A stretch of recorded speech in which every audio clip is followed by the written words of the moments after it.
Hello, সবাই কেমন আছেন? আশা করি সবাই খুব ভালো আছেন, সুন্দর আছেন, সুস্থ আছেন, হাসিখুশি আছেন। আমি সৌম্য মুখার্জি অশরীরী চ্যানেলে আপনাদের সঙ্গে আজ সোমবার। গত সোমবার আমি যখন ঘটনা আমি বলে গেছি, তখন আমি একটা কথা আপনাদের বলেছিলাম যে এই সোমবার বলে গেলাম, কালকে মঙ্গলবার, পরের দিন কিন্তু বুধবার আমি গল্প বলতে পারবো না, একদিনের মধ্যে হয় না। তো তারপরে তো জানেন পরিবারে একজন মারা গেছে, আমার কাকিমা মারা গেছেন। তো ও বৃহস্পতিবার ঘাট কাজ, শুক্রবার পারলৌকিক ক্রিয়া, শনিবার নিয়মভঙ্গ, এইসব করতে করতে আমার শনিবার পর্যন্ত কেটে গেল। মাঝখানে একটা দিন রোববার। তবু তার মধ্যে আমি যেটুকু তুলতে পেরেছি, আমি বলেছিলাম যে আমার আস্তে আস্তে কিন্তু সেই সোমবার হবে, দেখুন আগের ভিডিওতে বলা আছে। তো যাই হোক, চলুন আজকে আমি আপনাদের তিনটে ঘটনা আমি যতটুকু তুলতে পেরেছি ততটা আমি আপনাদের আমি শুনিয়ে দিই। কারণ 22,000-এর উপরে সাবস্ক্রাইবার হয়ে গেছেন, অনেকেই বসে থাকেন। অন্তত 5-6 হাজার মানুষ তো বসেই থাকেন যে কখন ঘটনা তারা শুনতে পাবেন। তো চলুন আমি যতটা তুলতে পেরেছি আমি আপনাদের শোনাই। আর একটা কথা বলি, যারা ঘটনা পাঠাবেন বলে হোয়াটসঅ্যাপে এসছেন, তারা কিন্তু দীর্ঘ সময় নিচ্ছেন, মানে পাঠাচ্ছেন না। তো তাদের কাছে অনুরোধ করবো, তারা তাড়াতাড়ি তাদের ঘটনাগুলো পাঠিয়ে দিন, কারণ অনেকেই বসে থাকে ঘটনা শুনবার জন্য। আমার কাছে তো ঘটনা আছেই, আমি তো নিশ্চয়ই বলবো, কিন্তু আপনারা যারা পাঠাবেন বলেছেন তাদের আমি অনুরোধ করবো যে পাঠিয়ে দিন, ঠিক আছে? অযথা হোয়াটসঅ্যাপ জুড়ে বসে থেকে লাভ নেই, কারণ দেখুন নতুনদের ঢোকার সুযোগ করে দিন, বুঝতে পারলেন?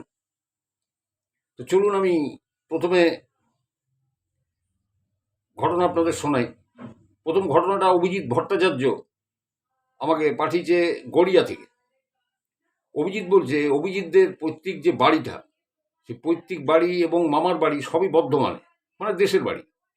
আর গড়িয়াতে 2002 সালে অভিজিতের যে দাদু, মানে ঠাকুরদা, তিনি যখন পোস্টমাস্টারের চাকরি করতেন, তখন ওই গড়িয়া অঞ্চলে ওই জায়গাটায় বাড়িটা কেনেন। এই জায়গাটা আপনাদের একটু বলে দিই আমি। শহীদ ক্ষুদিরাম মেট্রো স্টেশন থেকে 10 মিনিটের ওয়াকিং ডিস্টেন্স এই জায়গাটা। তো তখন তো এত ডেভেলপ ছিল না 2002-তে। এখন তো অনেক পাল্টে গেছে, অনেক ডেভেলপ হয়ে গেছে, কিন্তু তখন এতটা ছিল না, এতটা জমজমাট বা এতটা কিছু ছিল না। তো ওইখানে বাড়িটা করেছিল। অভিজিতের বাবারা 3 ভাই বোন, অর্থাৎ 2 ভাই 1 বোন। অভিজিতের বাবা হচ্ছে সব থেকে বড়, অভিজিতের বাবা সব থেকে বড়, তারপর কাকা, তারপর পিসি, এবং পিসি দুর্গাপুরে থাকেন। আমার মনে হয় বিবাহ সূত্রে উনি দুর্গাপুরে আছে। তো অভিজিতের বাবা বিএসএফে কর্মরত ছিলেন, এবং 2021 সালে ওই কর্মরত অবস্থায় ম্যাসিভ ব্রেন স্ট্রোকে উনি মারা যান। এবার আমি মূল ঘটনায় আসি। 2002 সালে এই অভিজিতের দাদু যখন ওখানে মানে পোস্টমাস্টার ছিলেন, তখন এই জায়গাটা কিনে উনি বাড়ি করেছিলেন। এবং যাদের জায়গা, তাদের বাড়ি কিন্তু একদম ওই গায়ে, ওই জায়গাটার গায়ে যেখানে জায়গাটা কিনেছেন, তারাই ওই জায়গাটার মালিক ছিল এবং বিক্রি করেছে। তো ওইখানে উনি বাড়ি করেন, দোতলা বাড়ি, নিচে 2টো ঘর, উপরে 2টো ঘর, আর যেরকম বারান্দা টারান্দা থাকে ওই রকম। তো অভিজিৎ বলছে, আমার বাবার ভীষণ শখ, মানে এই পেট, মানে কুকুর বা পায়রা এই ধরনের জীবজন্তুর পরে বাবার খুব শখ ছিল, এবং বাবা পুষতেনও। তো বলছে, আমাদের বাড়িতে একটা জার্মান শেপার্ড কুকুর ছিল, বুঝতে পেরেছেন? তো বলছে, বাবা তো বছরে 2বার বাড়িতে আসতেন। আর থাকতাম তো আমি, কাকা, মানে অভিজিতের কাকা, অভিজিতের ঠাম্মা, আর অভিজিতের মা, এই 4টি প্রাণী। তো বলছে, অভিজিৎ বলছে 2002 সালে ওরা কিনে যখন বাড়ি করবার পর, অভিজিৎ বলছে 2003 সালে আমার জন্মের পরে 2004 সালে আমার দাদু মারা যায়। এবং 2004 সালে উনি যখন অসুস্থ হয়ে পড়েন, তখন উনি যখন এই ঘরের মধ্যে শুয়ে থাকতেন দোতলায়, তো উনি বারবার বলতেন, ঘরের দরজার কোণে কেউ দাঁড়িয়ে আছে, আমাকে ডাকছে। কিন্তু কেউ তো কিছু দেখতে পেত না, যে মানে ঘরের দরজার কোণে কে দাঁড়িয়ে থাকবে। উনি কিন্তু বারবার এই কথাটা বলতেন যে ঘরের দরজার কোণে কেউ দাঁড়িয়ে আমাকে ডাকছে। এবং 2004 সালের জানুয়ারি মাসে অভিজিতেরই দাদু কিন্তু মারা যান। অভিজিৎ বলছে, অভিজিৎদের যে জার্মান শেপার্ড কুকুরটা ছিল, সেটা দিনের বেলা যেমন তেমন, রাত্রে উপরে থাকতেই চাইতো না, প্রচণ্ড জোরে চিৎকার চেঁচামেচি করতো এবং নিচে নেমে আসতে চাইতো। এরপর অভিজিতের কাকা তিনি হেলথ ডিপার্টমেন্টে চাকরি পান এবং বাঁকুড়ায় ওনার পোস্টিং হয়। এবং ওই কাকা শনিবার শনিবার করে বাড়ি আসতেন, শনি রোববারটা থেকে আবার সোমবারে উনি বেরিয়ে যেতেন। তো কাকা কিন্তু এসব ব্যাপারে খুব একটা বিশেষ আমল দিতেন না বা বিশ্বাস করতেন না। তিনি ওই উপরের ঘরে একাই শুতেন, বিয়ের আগে তিনি ওখানে একাই শুতেন, আবার ওই যথারীতি সোমবার উনি চলে যেতেন। তো একদিন কাকা ওই রকম শুয়ে আছে, তো হঠাৎ ওই কুকুরটা খাটের নিচে শুয়ে আছে, জার্মান শেপার্ড কুকুরটা, হঠাৎই কুকুরটা কুঁই কুঁই কুঁই কুঁই করে আওয়াজ করতে থাকে। তো কাকার ঘুম ভেঙে যায়। কাকা চিন্তা করেন যে কুকুরটা এরকম ডাকছে কেন, কুই কুই করে শব্দটা আসছে কোথা থেকে। দেখছেন যে কুকুরটা এরকম করছে। উনি ওঠেন, বারান্দা দিয়ে পাশের ঘরে গেলেন, দোতলায় ঘরটা খুললেন, খুলে দেখলেন না সব কিছু তো ঠিকঠাক আছে, তাহলে কুকুরটা এরকম কুই কুই আওয়াজ করছে কেন। যাই হোক, উনি বিশেষ পাত্তা দিলেন না এবং উনি তো শনি রোববার আসতেন এবং সোমবার বেরিয়ে চলে যেতেন। ঘটনাটা এর পরে আস্তে আস্তে ঘটতে থাকে। বলছে একদিন আমি আর মা শুয়ে আছি, তো বলছে আমি তখন ক্লাস 4-এ পড়ি। রাতের বেলায় উপরে ঘর দুটো তো খালি, এবারে মনে হচ্ছে কেউ হাতুড়ি দিয়ে ঘরের মেঝেতে, সেই মানে ঘর ভেঙে ফেলার সময় যেরকম আওয়াজ হয় ঠিক সেই রকম হাতুড়ি দিয়ে মনে হচ্ছে যেন কেউ ঘা মারছে ওই মেঝের উপরে, দুম দুম করে আওয়াজ হয়ে যাচ্ছে। তো অভিজিৎ বলছে যে ওটা তখন আমি খেলার ছলে নিয়েছিলাম, তখন আমি ক্লাস 4-এর ছাত্র, আমি তো মানে বুঝতে পারিনি। মা দেখছি বেড সুইচটা দিয়ে ঘরের আলোটা যেই জ্বালছেন, উপরের ওই আওয়াজটা কিন্তু বন্ধ হয়ে যাচ্ছে, আবার যেই সুইচটা নিভিয়ে দিচ্ছেন আবার আওয়াজ চালু। বলছে একদিন ঠাকুমা মাঝরাত্রে ঘুম ভেঙে গেছে, উনি জল খেতে উঠেছেন, দেখছেন ওই একতলা সিঁড়ি দিয়ে, ঘরের ভিতরের ওই সিঁড়ি দিয়ে কে যেন দোতলার উপরে চলে গেল, কিন্তু কে যাবে, সবাই তো নিচের ঘরে, উপরে যাওয়ার তো লোক নেই, কারণ ঠাকুমা, অভিজিতের মা আর অভিজিৎ এই তিনজনই তো, তাহলে উপরে কে গেল, তিনজনই তো ঘরে আছে। এইরকম এরকম অদ্ভুত অদ্ভুত জিনিসগুলো ওই বাড়িতে কিন্তু ঘটতে থাকলো। 2006 সালে অভিজিতের কাকার সঙ্গে অভিজিতের নিজের যে মাসি, অর্থাৎ মায়ের বোন, তার বিয়ে হয়। ঠিক আছে, তা মাসি আর কাকা উপরে থাকতেন, কিন্তু কাকা তো সপ্তাহে ওই শনি রোববার আসতেন। ফলে হতো কি, ওই মাসি আর ঠাকুমা তারা নিচে একটা ঘরে শুতেন, আর অভিজিতের মা আরেক ঘরে শুতেন। তো অভিজিতের মা একদিনকে সন্ধেবেলায় সন্ধে দিচ্ছেন, তো যে ঘরটার মধ্যে মানে শাক টাক বাজিয়ে ঠাকুরঘর থেকে, এবার ঘরে ঘরে তো ধূপকাঠি দেখায় সবাই আমরা, তো উনি ধূপকাঠি দেখাচ্ছেন। এবার ড্রেসিং টেবিলের সামনে কোনো ঠাকুরের ছবি টবি ছিল, সেখানে তিনি ধূপকাঠিতে যখন দেখাচ্ছেন সন্ধ্যাবেলা, উনি ওই ড্রেসিং টেবিলের দিকে তাকিয়ে পরিষ্কার দেখতে পাচ্ছেন ঠিক উল্টো দিকে, ঠিক পিছন দিকটাতে যে জানলাটা আছে, ওই জানালা দিয়ে কোচকানো কোচকানো চুল কোনো একটি ছেলে, ফতুয়া ধরনের এক ধরনের পাঞ্জাবি পরা, সে কন্টিনিউ তার ছবিটা পরিষ্কার দেখা যাচ্ছে যে উকি দিচ্ছে, একদম জানলার সামনে, উকি দেয়া না, একদম সামনে শটান দাঁড়িয়ে আছে জানলার ওখানে। অভিজিতের মা যেই পিছন ঘুরলেন, দেখলেন কেউ নেই। ছেলেটার মাথায় কোচকানো চুল, ফতুয়া ধরনের এক ধরনের পাঞ্জাবি হয়, সেই পাঞ্জাবি পরা, জানলার গড়ার ধরে কন্টিনিউ অভিজিৎ মা সন্ধ্যে দিচ্ছেন, আর ওই ড্রেসিং টেবিলের কাছে দেখছেন যে তাকে দেখছে বাইরের জানলা দিয়ে, যেই পিছন ঘুরেছেন কেউ নেই। তা এইরকম তো মানে হতেই থাকলো। অভিজিৎ বলছে একদিন আমি এই জার্মান শেপার্ড কুকুরটাকে নিয়ে আমি উপরে মনে হয় কিছু একটা আমি করছিলাম, হঠাৎই কুকুরটা বিকট মানে পাশের ঘরের দরজার দিকে তাকিয়ে বিকট চিৎকার করতে শুরু করলো, আর কিছুতেই উপরে থাকতে চাইতো না, সবসময় নিচে নেমে আসার ধাঁধা, উপরে কিছুতেই মানে কুকুর থাকবে না। তো যাই হোক, এইভাবে চলছে। বলছে জানেন, এইরকমও হয়েছে যে দুপুরে ভাত রান্না হয়েছে, যখন খেতে বসা হলো তখন দেখা গেল যে পাত্রে কিছুই নেই, প্রায় ভাত ফাত কিছুই নেই। মাছ বা মাংস রান্না করা হয়ে থাকলে পরবর্তীকালে সেগুলো খেতে যাওয়ার সময় ঢাকনা যখন সরানো হতো তখন দেখা হতো যে মাছ বা মাংস কেউ খুবলে খেয়ে নিয়েছে ওখান থেকে। বুঝতে পেরেছেন? এই ধরনের ঘটনা। কিন্তু এর কাকা কিন্তু সেভাবে বিশ্বাস করতেন না। তো বলছে যে কাকা আর মাসি তো উপরের ঘরে ওনারা থাকতেন। এইবারে একদিন মাসি সন্ধ্যাবেলা চা করছে উপরের ঘরে, সন্ধ্যাবেলায় চা করছেন, হঠাৎ দুম করে লোডশেডিং হয়ে গেছে। যখনই লোডশেডিং হয়ে গেছে মাসি তখন টের পাচ্ছেন যে পাশের ঘরের দরজাটা ক্যাঁচ ক্যাঁচ শব্দ করে মনে হয় যেন খুলে গেল দরজাটা। তো দরজাটা যাহা তো খুলেছে, তো উনি ভাবলেন দরজায় বোধহয় হ্যাজবোল্ট দেয়া নেই, লক করা নেই, দরজাটা মনে হয় কুকুরটা ঢুকলো, ওই জন্য বোধহয় দরজাটা খুলে গেল। উনি কিন্তু এইটা ভেবেছেন। কিছুক্ষণ বাদেই মাসি টের পাচ্ছেন যে তার ঘাড়ের কাছে একটা ঠান্ডা নিঃশ্বাস তার ঘাড়ের কাছে লাগছে। মানে কেউ পিছনে দাঁড়িয়ে তার যে নিঃশ্বাসটা সেটা এত মানে হিমশীতল, এত ঠান্ডা নিঃশ্বাস তার ঘাড়ের পরে পড়ছে। উনি ভয় পেয়ে নিচে নেমে আসেন।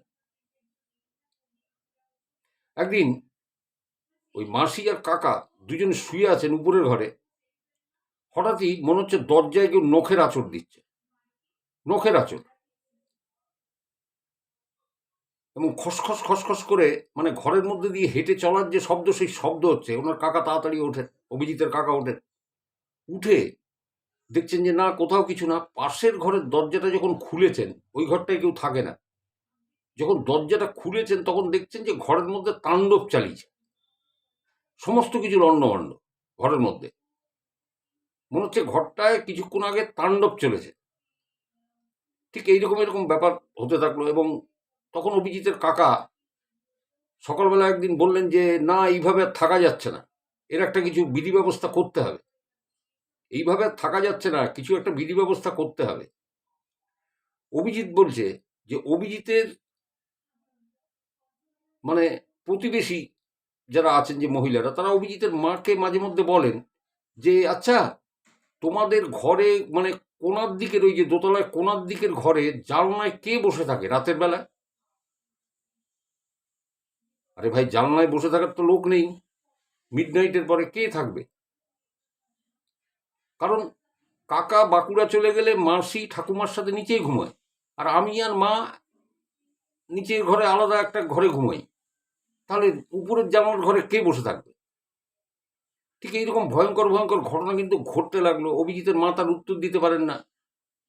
পাড়া প্রতিবেশীরা জিজ্ঞাসা করে যে ওই কোণের ঘরে জানলার সামনে কে বসে থাকে অত রাতে? কেউ তো থাকে না। তাহলে কে বসে থাকে ওখানে? অভিজিতের মায়ের কোনো উত্তর দিতে পারেন না। একদিন বাড়িতে জিওল মাছ এনেছে, ধরুন ওই শিঙি মাগুর এই জাতীয় মাছ। তা অভিজিতের ঠাকুমা ঘরের ভিতরের বারান্দায় সেটা হাঁড়ির মধ্যে জল দিয়ে জিওল মাছগুলোকে একটা ঢাকনা দিয়ে, আর উপরে ওই দাড়িপাল্লার যে বাটখারা আছে ওই বাটখারা চাপিয়ে রেখে দিয়েছে যে কালকে রান্না করব। পরদিন সকালে উঠে দেখা যাচ্ছে যে 3টে বড় বড় সাইজের মাগুর মাছ, সেগুলো আধ খাওয়া অবস্থায় হাঁড়ির পাশে পড়ে আছে। অভিজিতের ঠাকুমা অবাক হয়ে যান এবং উনি হাঁড়ির ঢাকনাটা খুলে দেখেন যে ভিতরে কোনো জল নেই, জলগুলো শুকনো এবং ভিতরের মাছগুলো মরা। অথচ হাঁড়ির ঢাকনাও কেউ সরায়নি, উপরে বাটখারাটাও ঠিক সেরকম একইভাবে দেয়া আছে। তাহলে ওই মাছ 3টে ওখানে আসলো কে, আর খেলোই বাকে? অনেকগুলো প্রশ্ন এখানে কিন্তু থেকে যাচ্ছে। এইবারে অভিজিৎ একদিনকে বলছে যে একদিন আমরা রাত্রে নিচে ওই খাওয়া দাওয়া করছি, গভীর রাতে কুকুরটা তো উপরে থাকতো, কুকুরটা মাঝে মধ্যে ছাদে উঠে যেত। ছাদের থেকে কুকুরের একটা বিকট চিৎকার আওয়াজ আমরা শুনতে পাই। এবং প্রত্যেকটা বাড়িতে যাদের এই কুকুর আছে বা পেট আছে তাদের একটা আলাদা করে নাম থাকে, সেই নাম ধরে তাকে ডেকেছে নিচে আসবার জন্য, কিন্তু কুকুর আর আসে না। তো ওরা ভেবেছে বুঝে দোতলার ঘরে কোনো জায়গাতে হয়তো শুয়ে টুয়ে আছে। পরদিন সকালবেলা দেখছে যে কুকুরটা ছাদের উপরে মরে পড়ে আছে, আর গলায় যে নখের আঁচড় সেটা কোনো মানুষের নখের আঁচড় নয়, কোনো মানে দৈত্যদানব আঁচড় দিলে যেরকম হয় সেরকম চেরা গলাটা, নখের আঁচড় দিয়ে, আর কুকুরটা জার্মান শেপার্ডটা মরে পড়ে আছে। এরপর ওনারা ঝুঁকি নেননি। অভিজিতের যিনি দাদু, মায়ের বাবা, উনি বর্ধমান থেকে একজন ওঝাকে নিয়ে আসলেন। সেই ওঝাকে যখন এলো তখন ওঝা বলছেন যে দেখুন, এখানে যে আছে সে মহা শক্তিশালী, তাকে সরানোটা খুব একটা সহজ কাজ না, তবে আমি চেষ্টা করছি, আমি দেখছি কি করা যায়। উনি তো সারা রাত ধরে, একটা দিন দেখে সারা রাত ধরে এই কাজ করলেন। এবং বাড়ির 4 কোণে 4টে কলসি উনি পুঁতেছিলেন। বাড়ির 4টে কোণে, চারদিক দিয়ে বাড়িটাকে, চারপাশ থেকে কলসি পুঁতেছিলেন। 4টে কলসি পুঁতে বাড়িটাকে পুরো বেঁধে দিয়েছিলেন। এবং বেঁধে দিয়ে উনি বলেছিলেন যে আমি যখন এখান থেকে চলে যাব, আমাকে কিন্তু কেউ পিছন থেকে ডাক দেবেন না। আমি ঠিক এই ধরনের একটা ঘটনা আপনাদের বলেছিলাম ঝাড়খণ্ডের পরে, যে সেই ওঝা বা তান্ত্রিক যখন বলছেন যে আমি এখান থেকে চলে যাচ্ছি রাতটাকে নিয়ে, আপনারা কিন্তু ভুলেও আমাকে পিছন থেকে কেউ ডাকবেন না। এখানে কিন্তু ওঝারাও কিন্তু তাই বলেছেন। এই বর্ধমান থেকে যিনি এসেছিলেন তিনি বললেন আমি যখন চলে যাব, আমাকে কিন্তু কেউ ভুলেও ডাকবেন না পিছন দিক দিয়ে। ঠিক আছে, তো যাই হোক, উনি এই ক্রিয়াকলাপটা করে দিয়ে গেছিলেন। তারপরে উৎপাতটা মনে হয় অনেক কমে গেছিল। পরবর্তীকালে অভিজিৎ আমাকে জানিয়েছে যে কারণটা পরবর্তীকালে জানা যায় যে যাদের থেকে জায়গাটা কিনা হয়েছিল, অর্থাৎ 2002 সালে অভিজিতের দাদু যে কিনেছিলেন, তো তাদের বাড়ি একদম এই বাড়ির গায়ে লাগানো, পাশেই বাড়ি তাদের বাড়িরই 30 বছর বয়সী একটি ছেলে, সে সুইসাইড করেছিল। এবং সুইসাইড করার কারণটা ছিল এই যে ছেলেটি সব ভালো ছিল, পরোপকারী, লোকের বিপদে পাশে দাঁড়াতো। কিন্তু জানেন তো, সব মানুষের এই যে ভীষণ গুণ থাকে, তার মধ্যে কিছু না কিছু দোষ থাকে। এবং সেটা কিন্তু আমার, আপনার, সবার, আমাদের মধ্যে কিন্তু এটা বর্তমান, জানেন তো। আমারও কিছু না কিছু খুঁত আছে, দেখবেন আপনারও কোনো না কোনো দোষে আপনি দুষ্ট। এরকম প্রত্যেক মানুষেরই সব দিকটা ভালো হতে পারে না। তো এই ছেলেটার খারাপটা কি ছিল বলি। এই ছেলেটা একটি বিবাহিত মহিলার সঙ্গে সম্পর্কে জড়িয়ে পড়েছিল, যেটা বাড়ির লোক মানেনি। হয়তো কোনোভাবে তাকে ডিভোর্স করিয়ে, অথবা ডিভোর্সি মহিলা, তার সঙ্গে আগে বিয়ে ছিল, তাকে ঘরে আনতে চেয়েছিল, বাড়ির লোক মানেনি। যাই হোক, কোনো একটা ব্যাপার হবে, যার জন্য ছেলেটি আত্মহত্যা করতে বাধ্য হয় এবং ক্ষোভে অভিমানে আত্মহত্যা করে। এবং তারপরে থেকে কিন্তু এই ঘটনাগুলো, মানে কারণটাও এটা বার করেছে, যেটাও জেনেছে যে 30 বছর বয়সী পাশের বাড়ির ছেলে, ওদেরই জায়গা দাদু কিনেছিলেন, এবং সেই ছেলেটি আত্মহত্যা করেছিল, এবং কারণটা কিন্তু এই ছিল। এটা অভিজিৎ বড় হয়ে জেনেছে। যাই হোক, ঘটনাটা আমি আপনাদের শোনালাম, আপনাদের কেমন লাগলো আপনারা জানাবেন। আমি এখানে নামটা, অভিজিতের নামটা একটু হাইড করে দিয়েছি, কারণ তাহলে অসুবিধা হতে পারে। ওর সেফগার্ড থাক, আমারও সেফগার্ড থাক, দরকার নেই। কারণ অনেক সময় অনেকে হোয়াটসঅ্যাপে চলে আসেন, এই ভিডিওটা কি আপনার? তো আমি বলি হ্যাঁ, তো কি হয়েছে, কে আপনি? ঠিক আছে, যাদের যাদের নামে সত্যি কথা বলি তা তো বেরিয়ে যাবে। সেদিন যেমন 3জন শিক্ষকের ঘটনা বলেছিলাম আপনাদের, ওর মধ্যে সুজয়বাবুর সাথে দেখা হয়েছিল। এই পারলৌকিকে উনি এসেছিলেন শ্রাদ্ধের দিন। তাই বললাম কী হলো, আপনার ঘটনা তো আমি বলেছি। তা বললো কোনটা? আমি বললাম যে যেটা আপনি পুরুলিয়া গেছিলেন, অযোধ্যা পাহাড়ের কাছে নিচের রাস্তা থেকে আপনি আর অভিজিৎ মাংস করছিলেন, রান্না করাচ্ছিলেন, আপনার হাতটা ধরে কেউ টানলো বলে, তখন উনি আমাকে বললেন ওরে বাবা, ও সাংঘাতিক ঘটনা, বলে আমি জীবনে ভুলবো না। এবং ওনার স্ত্রীও পাশে ছিল, যিনি স্কুল শিক্ষয়িত্রী, এটি উচ্চ মাধ্যমিক স্কুলের। উনিও বললেন যে হ্যাঁ দাদা, এই ঘটনাটা ঘটেছিল। এবং কি আশ্চর্য, যখন আমি বললাম যে তাহলে ভূত তোমাদের পিছন পিছন এসছে, তার প্রমাণটা কি, তখন অভিজিৎ বলল যে হট করে হয়তো তখন লোডশেডিং হয়ে যেতে পারে। আর বলার সঙ্গে সঙ্গে দুম করে লোডশেডিংটা হয়েছিল। তো সুজয়বাবুর মুখ থেকে এটা শুনে আমি আরও আশ্বস্ত হলাম যে ঘটনাটা আমি ঠিক বলেছিলাম এবং সত্যি বলেছিলাম। তো যাই হোক, চলুন, আমি এরকম জিরো গ্রাউন্ড থেকে মোটামুটি তোলবার চেষ্টা করি, ঠিক আছে, তারপর যা হবে দেখা যাবে। চলুন, আমি এরপরে পাটুলির একটা ঘটনা বলি। ঘটনাটা আমাকে পাঠিয়েছে সোমনাথ, কোনো জেঠুর মুখ থেকে শুনেছে। একজন জেঠু, দেখুন, অনেকে তো তাদের পুরনো দিনের, তাদের অভিজ্ঞতার কথা সবার সামনে তুলে ধরেন। তা তাই সোমনাথের কাছেও সেই জেঠু তুলে ধরেছে। তা জেঠুর বয়ানে আমি ঘটনাটা বলছি। বলছি তখন আমার, বলে আজ থেকে 40 বছর আগের কথা, তখন আমি যুবক ছেলে, আমার বিয়ে হয়েছে। তা আমার ব্রেড অ্যান্ড বাটার, মানে আমার রুটি রোজগার বলতে এই ছিল যে হাটে গিয়ে, হাটের দিন ওই পাটের বীজ, ধানের বীজ, এই সমস্ত বিভিন্ন সিডস এগুলো বিক্রি করা চাষিদের কাছে। ঠিক আছে? তা এটাই আমার উপার্জন। তো আমার বিয়ে হয়ে গেছে। তা তখনকার দিনে একটা ছিল কি, আজ থেকে ধরুন আরো 40-50 বছর আগে জামাই ষষ্ঠী একটা প্রবল একটা উৎসব মতো ছিল, জানেন? এখনো যে হয় না তা না, এখনো হয়। এখন তো আর জামাইদার বাড়িতে কোথায় আসে, সব হোটেল টোটেলে নিয়ে যা জামাইকে খাওয়াচ্ছেন, আবার কোনো কোনো জামাই বাড়িতেও যান। যাই হোক, সেইভাবে আর মানে সেই হাতে কাঁঠাল নিয়ে, আম নিয়ে খুব একটা কম দেখা যায়, অনেকে লজ্জা পান। তো যাই হোক, তখন বলছেন যে আমার তখন 40 বছর বয়স। তাও এরকম তো বিয়ে করেছি, এবার জামাই ষষ্ঠীর তো নেমন্তন্ন, বউ তো আগে চলে গেছে। এইবার শান্ত জামাইরা একদিন আগে যায়, তা আমিও ঠিক করেছি একদিন আগে যাব। কিন্তু মুশকিলটা হলো কি, যে আমি যে যাব একদিন আগে, সেই একদিন আগে আমার হাটবার পড়ে গেল, অর্থাৎ হাটে যেতে হবে। তা ভাবলাম যে হাটেই তো আমার তো এই ধানের বীজ, পাটের বীজ এগুলো বিক্রি করে তো আমার রুটি রোজগার। তা হাটটা কেন আমি মানে হাটটা করে তারপরে না হয় যাব, সন্ধ্যের দিকে চলে যাব। এই কথা চিন্তা করে উনি তো হাট ঠাট করেছেন, করে বেশ কিছু পয়সা উপার্জন হয়েছে। যাই হোক, এবার একটা বড় সড়ো একটা মাছ টাছ কিনে উনি শ্বশুরবাড়ির পথে রওনা হলেন। তখনকার দিনে তো এত সেই ভেপার ল্যাম্প, আলো টালো এই সমস্ত কিছু ছিল না। আর ওনাদের বলছে আমার শ্বশুরবাড়ি যেতে গেলে আর নদী পার হতে হতো। তা বলে আমি যখন খেয়াঘাটে এসে নদী পার হয়ে যখন ওপারটাতে গেছি, তখন প্রায় রাত 9টা বাজে। এইবারে ওই খেয়া পার হয়ে ওখান থেকে নদী পথে, নদীটা পার হয়ে নদীর পাশ থেকে দুটো রাস্তা আছে। একটা হচ্ছে একটা মাঠের মধ্যে দিয়ে একটা যেতে হয়, মাঠের আল ধরে ধরে, ওটাতে গেলে একটু তাড়াতাড়ি হয়।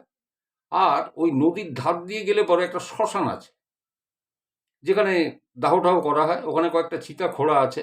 আর পাশে একটা এই বাঁশের চালি, উপরে খড়ের ছাউনি দিয়ে একটা ঘর মতো করা আছে। ওই যারা সব দাহ করতে আসে তারা বসা টসার জন্য আর কি, টুকটাক। তো বলছে আমি রাত্রে শ্মশানের পথটা অ্যাভয়েড করবার জন্য আমি, কারণ শ্মশানের পথে গেলে একটু ঘুর পথে হয়, আর এই মাঠের আল ধরে যদি আমি যাই তাহলে খুব তাড়াতাড়ি হয়ে যায়। তা আমি আর হাতে রুই মাছ, মানে বিশাল একটা মাছ আমার হাতে দড়ি দিয়ে ঝোলানো, কাঁধে সাইড ব্যাগ, হাতে টর্চ। আমি হাঁটতে হাঁটতে যাচ্ছি, পকেটে টাকা পয়সাও আছে। তো মাঠের মাঝখান দিয়ে যখন যাচ্ছি, চারপাশটা ধুতু, অত অন্ধকার একদম। আমি আলের পথ দিয়ে হেঁটে হেঁটে যাচ্ছি, হঠাৎ দূরে দেখি বেশ কিছু মশাল নিয়ে কারা যেন আসছে। তো এই মশালটা, গ্রামে কিন্তু একটা চল ছিল তখন, মানে রাতে যারা বেরোতো, হুম, ধানের খেতে বা মাঠের আলের মধ্যে দিয়ে আসতো, অনেকে করতো কি, ওই লাঠির মাথায় ন্যাকড়া পেঁচিয়ে কেরোসিনে চুবিয়ে ওই মশালের আগুনের মতো করে আসতো, আর রাস্তাঘাট যাতে দেখা যায়, যাতে সাপখোপ থাকে তো অনেক সময় ধানের জমি টমিতে। তাই এইরকম তো উনি ভেবেছেন, তাই বেশ কয়েকটা মশাল মনে হলো ওনার দিকে এগিয়ে আসছে। বলছে দেখছি আমি মশালগুলো এগিয়ে আসছে, তা আমার তো অত তো ভয় নেই, এসব চিন্তাও হয়নি। আমি সোজা হাঁটতে শুরু করেছি, দেখছি মশালগুলো আসছে। ও মা, কিছুটা যাওয়ার পরে দেখছি মশালগুলো সব নিভে গেল, সব কটা মশাল নিভে গেল দপ করে। তা নিভে যাওয়াতে আমি একটু আশ্চর্য হয়ে গেলাম, কি ব্যাপার, মশাল না হয় এক আধটা নিভতে পারে, কিন্তু সব কটা মশাল একসাথে নিভে গেল কিরম ভাবে? তো যাই হোক, আমি আর অত চিন্তা করিনি, আমি তো সোজা হেঁটে যাচ্ছি। হাঁটতে হাঁটতে হঠাৎ দেখলাম মশালগুলো তো নিভে গেছে, কোনো লোককে দেখতে পাচ্ছি না, কিন্তু বেশ কিছু দূরে ওই আলের উপরে কেউ একজন দাঁড়িয়ে আছে। অর্থাৎ যে আলের উপর দিয়ে আমি যাব সেখানে কেউ একজন দাঁড়িয়ে আছে। আর যে দাঁড়িয়ে আছে তার আকৃতি এতই লম্বা, মানে এতটাই তার হাইট, সেটা কোনো মানুষের হতে পারে না, কোনো মানুষ নয় সে। বলে দেখো, তখন আমি যুবক ছেলে হলো, আমার তো বোঝার বয়স হয়েছে যে এটা কোনো মানুষের আকৃতি হতে পারে না, অত লম্বা। আর ঠিক আমি যেখান থেকে যাব ঠিক সেই আলটার উপরেই কিন্তু দাঁড়ানো। সে হিলছেও না, দুলছেও না, নড়ছেও না, আমার দিকে এগিয়েও আসছে না। তাহলেও বুঝলাম। তো তখন আমি দাঁড়িয়ে পড়লাম, দাঁড়িয়ে পড়ে চিন্তা করছি যে এখন মানে কিং কর্তব্য বিদেহম ভাই, মানে কি করা যায় এখন। আমি কি এই আলের উপর দিয়ে ওর পাশ দিয়ে যাব? কিন্তু আমি, ষষ্ঠ ইন্দ্রিয় আমাকে বলছে যে ওই আলের উপর দিয়ে আমি যদি যেতে যাই আমার কিন্তু বিপদ আছে, সুতরাং ওখান থেকে নইব চ, ওখান থেকে আমি যাব না। পরে আমি সিদ্ধান্ত নিলাম যে আমি আবার ব্যাকে এসে ওই নদীর পাড় দিয়ে আমি চলে যাব ওই শ্মশানের পাশ থেকে। যেই মতো মনে করো আমি নদীর মানে ব্যাকে আবার এসে আমি নদীর পাড়ের দিক দিয়ে আমি যাচ্ছি, নদীর দিক দিয়ে ওই শ্মশানের দিকে যাব, মনে হচ্ছে আমার পিছন দিকে তীব্র গতিতে কোনো হাওয়া হু হু করে ছুটে আমার দিকে আসছে। আমার একটু ভয় লেগে যায়। আমি খুব জোরে জোরে পা চালাতে থাকি, অনেকটা দৌড়ানোর মতো। এরপর আমি পিছন দিক দিয়ে একটা হাসির আওয়াজ পাই, যেন একটা অট্ট হাসি আমাকে তাড়া করে আমার দিকে আসছে দৌড়তে দৌড়তে। বলে আমার আর দিক বিদিক জ্ঞান নেই, আমি এবার ভয় পেয়ে যাই এবং আমি ওই মাছ হাতে করে আমি ছুটতে থাকি। কতক্ষণ ছুটেছিলাম আমার খেয়াল নেই। এরপর আমি আর কিচ্ছু জানি না। যখন সকাল হয়েছে তখন আমি দেখি আমি শ্বশুরবাড়ির বিছানায় আমি শুয়ে আছি। আমার গা হাত পায়ে অসহ্য ব্যথা এবং যন্ত্রণা। এবং পরে আমি জানতে পারি যে ওই শ্মশানের ধারের জমিতে আমাকে অচেতন অবস্থায় গ্রামের মানুষরা আমাকে পায়, যারা খুব ভোরবেলায় উঠে খেতে আসে জমিতে চাষবাসের জন্য। তারা আমাকে ওখানে অজ্ঞান অবস্থায় পায় এবং তারাই আমাকে খোঁজ খবর করে আমার শ্বশুরবাড়িতে দিয়ে যায়। তো সেই জেঠু বলেছিলেন যে এই ঘটনাটা আমার সঙ্গে ঘটেছিল প্রায় 40 বছর আগের ঘটনা। তো এইরকম হয়, এই মাছ হাতে করে নিয়ে যাওয়া। আমি এর আগেও দেখুন ওখানে অনেক ভিডিও আছে। রাতের বেলায় মাছ মাংস, বিশেষত একা থাকলে এগুলো ক্যারি করাটা ঠিক না। যে কোনো সময় বিপদ কিন্তু আসতে পারে। চলুন আমি পরের ঘটনায় যাই। ঠিক আছে, দেখুন আমি যতটুকু কিন্তু তুলতে পেরেছি আমি ততটুকুই বলছি আপনাদের। কারণ একটা দিন আমি খালি সময় পেয়েছি, খালি রোববার দিনটা, কালকের দিনটা, তাও সকালবেলার দিকে হাট বাজার। হ্যাঁ, তারপরে আমি যতটুকু আমি শুনেছি আমি ততটুকুই কিন্তু আমি আপনাদের আজকে উপহার দিচ্ছি। যাই হোক, একটু মানিয়ে গুছিয়ে নেবেন। তো কারণ আমি জানি অনেকে ঘটনা শুনে সময় কাটান। তো চলুন পরের ঘটনা বলি। এই ঘটনাটা যে পাঠিয়েছে আমাকে এখন মসলন্দপুরে থাকে, সামনে মনে হয় ওর বিয়ে, আমাকে কালকে বলছিল। তা অনেক দিন আগে ও না ঘটনাটা পাঠিয়েছে, অনেক আগে।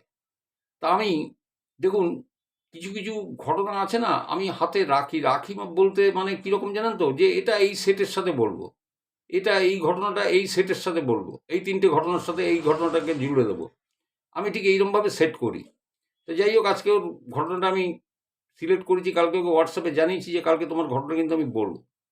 তা ছেলেটির নাম আমি নিচ্ছি না, নাম না নিয়ে বলছি এর মায়ের দাদু মানে মায়ের বাবার সঙ্গে ঘটে যাওয়া ঘটনা। তা বলছে যে আমার সেই দাদু কিন্তু মারা গেছে, দাদু আর ইহলোকে নেই, কিন্তু দিদা এখন আমাদের সাথে এই মসলন্দপুরেই থাকে। তা বলছে বেশ কিছুদিন আগে বললো ওই আমাদের বাড়িতেই দিদা মানে বারান্দায় বসে আছে, আমরাও বসে আছি, আর পাশের বাড়ির এক কাকু তিনি এসছেন। তো চাটা খাচ্ছেন, গল্প করছেন, বাইরে না বৃষ্টি পড়ছে। তো তখন আমি দিদাকে অনুরোধ করি যে দিদা, আচ্ছা তোমার দাদুর সাথে ঘটে যাওয়া কোনো আছে, ঘটনা আছে? কারণ ও আমার চ্যানেল শোনে, ও সেই জন্যই মনে হয় জিজ্ঞাসা করেছিল। তা দেখুন, এসব আগেকার দিনের মানুষ অনেক ঘটনা আছে তারা বলেন না, চেপে যান।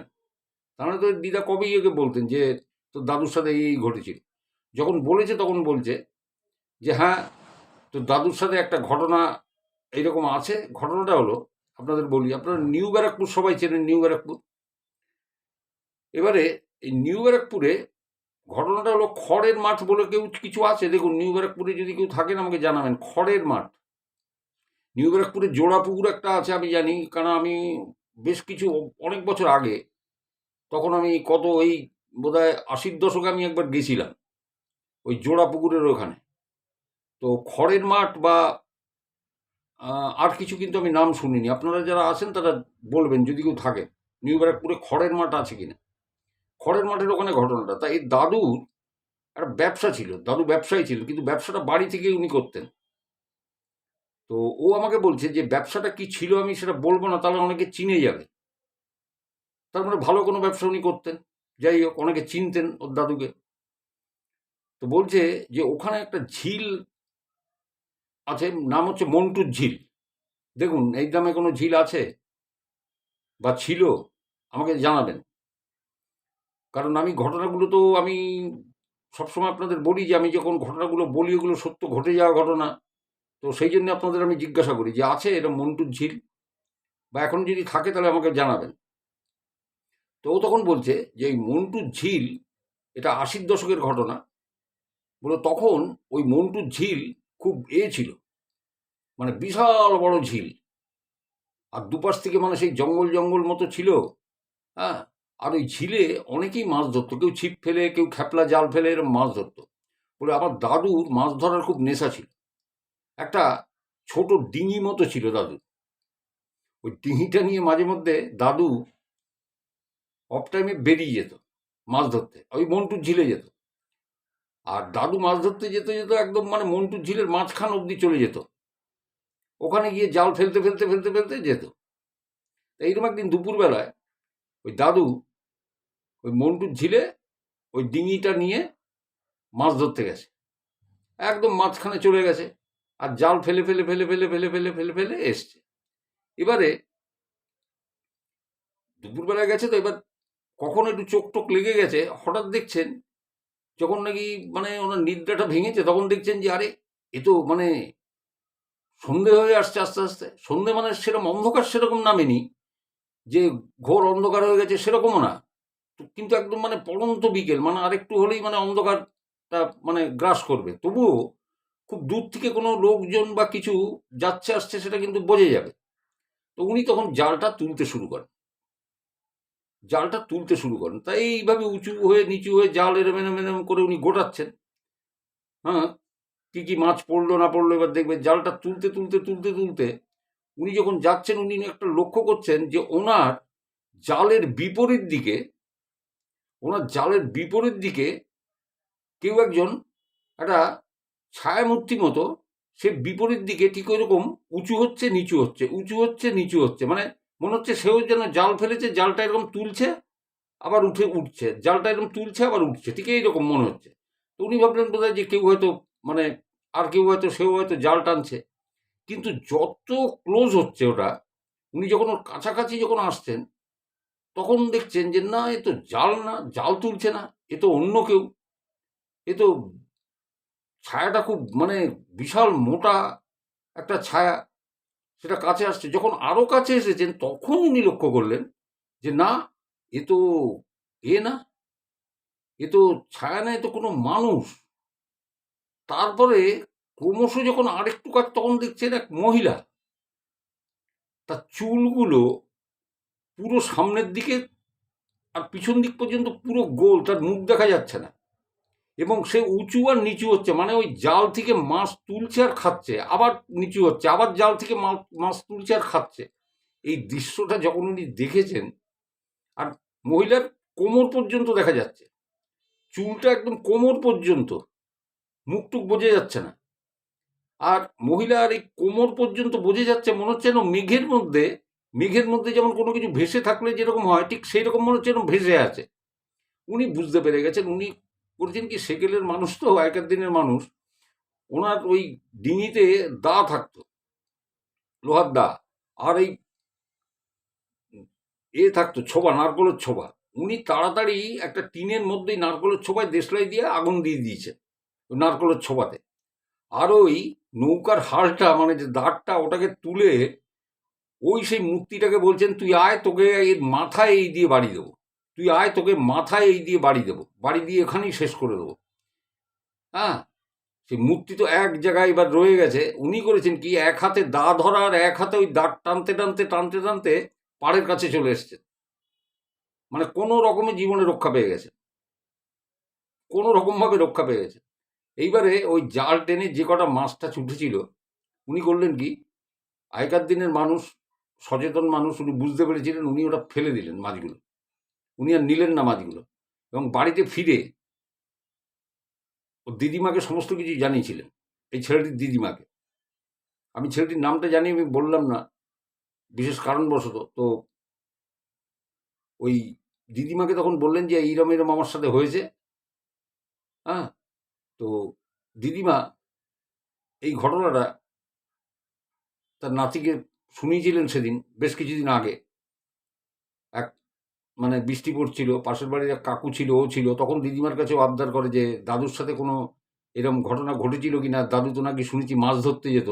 তখনই মন্টুর ঝিলের কথা দিদিমা ওকে শোনান। আমি আপনাদের আজকে 3টে ঘটনা শোনালাম, ঠিক আছে, যতটা পেরেছি আমি তুলেছি। আপনাদের কেমন লাগলো আপনারা জানাবেন। নিশ্চয়ই আমি এবার মানে এতদিন আর দেরি হবে না, আমি খুব তাড়াতাড়ি আসবো। সোম, বুধ বা শুক্রের মধ্যে নোটিফিকেশান আপনাদের কাছে যাবে। চ্যানেলটাকে সাবস্ক্রাইব করে পাশে থাকবেন, বেল আইকনটা প্রেস করে দেবেন, আপনার কাছে নোটিফিকেশান যাবে। গল্প যদি ভালো লাগে তাহলে শুনবেন, না হলে শোনার দরকার নেই, ঠিক আছে? কিন্তু সাবস্ক্রিপশনটা করে রেখে দেবেন, কারণ তাহলে অনেক সময় আছে যে যে ঘটনা আপনি হয়তো একবারের জায়গায় দুবার, দুবারের জায়গায় 4 বার শুনতে হতে পারে। কারণ দেখুন, কে কীরকম গল্প বলে আমি জানি না। আমি আমার নিজেরটা নিয়ে থাকি, আমি নিজেই গল্প বলি বা ঘটনাগুলো বলি, এগুলো গল্প না, এগুলো ঘটনা। তারা পাঠান। সুতরাং এর পরবর্তী সময়ে যারা পাঠিয়েছেন বা আগামী দিনে যারা পাঠাবেন, আমি তাদেরটাও আমি আপনাদের শোনাবো। সেই জন্য বলি যে চ্যানেলটা সাবস্ক্রাইব করে পাশে থাকুন। আর আপনারা যারা ঘটনা পাঠাতে চান, তারা আমাকে মানে নির্ঝঞ্ঝাটে গল্প পাঠিয়ে দেবেন। আমার হোয়াটসঅ্যাপ নম্বর ডেসক্রিপশন বক্সে দেয়া আছে, এবং কিভাবে যাবেন ডেসক্রিপশন বক্সে বলে দিই। যেখানে মা, ঠাকুমা, দাদু আর সব অতীত কথাটা লেখা আছে, ওর পাশে দেখবেন একটা অ্যারো চিহ্ন মতো আছে, ওইটায় চাপ দিন বা লেখাটার পরে প্রেস করুন। দেখবেন পুরো ডেসক্রিপশনটা আপনার সামনে আসবে। ওর নিচে আমার হোয়াটসঅ্যাপ নম্বর দেওয়া আছে, ওই হোয়াটসঅ্যাপ নম্বরে এসে একটা হাই লিখবেন, আমি ঠিক রেসপন্স করব। আর একটা কথা বলি, যাদের কাছে ঘটনা আছে তারাই আসবেন। হ্যাঁ, হয়তো ভিড় বাড়িয়ে কোনো লাভ নেই। আর যারা এসছেন গল্প দেবেন বলে, তাদের কাছে আমার করজোড়ে অনুরোধ যে আপনারা আপনাদের ঘটনাগুলো একটু তাড়াতাড়ি পাঠান, ঠিক আছে? ঘটনা পাঠাবো বলে আপনারা চুপ করে বসে এরকম করে থাকবেন না, তাহলে আমার খুব অসুবিধা হয়। আমাকে টু দি পয়েন্ট আমাকে নোট করে রাখতে হয়েছে, জানেন তো? কোথায় কোথায় কোন কোন ঘটনা আছে, কত নম্বরে ঘটনা আছে, ঠিক আছে? এবার আমাকে তো সিলেক্টও করতে হয় কবে কোনটা বলবো। সুতরাং বুঝতেই পারছেন, সুতরাং অহেতুক তো হোয়াটসঅ্যাপে এসে লাভ নেই। যাদের কাছে ঘটনা আছে তারাই আসুন, এবং ঘটনাটা যত তাড়াতাড়ি সম্ভব আমাকে পাঠিয়ে দেবেন। আমি যাতে যারা শ্রোতা আছে, যারা বসে থাকেন, তাদের আমি শোনাতে পারি। সবাই খুব ভালো থাকবেন, সুস্থ থাকবেন, আনন্দে থাকবেন। অপেক্ষা করবেন আবার নেক্সট এপিসোডের জন্য। ততক্ষণ পর্যন্ত সবাইকে নমস্কার।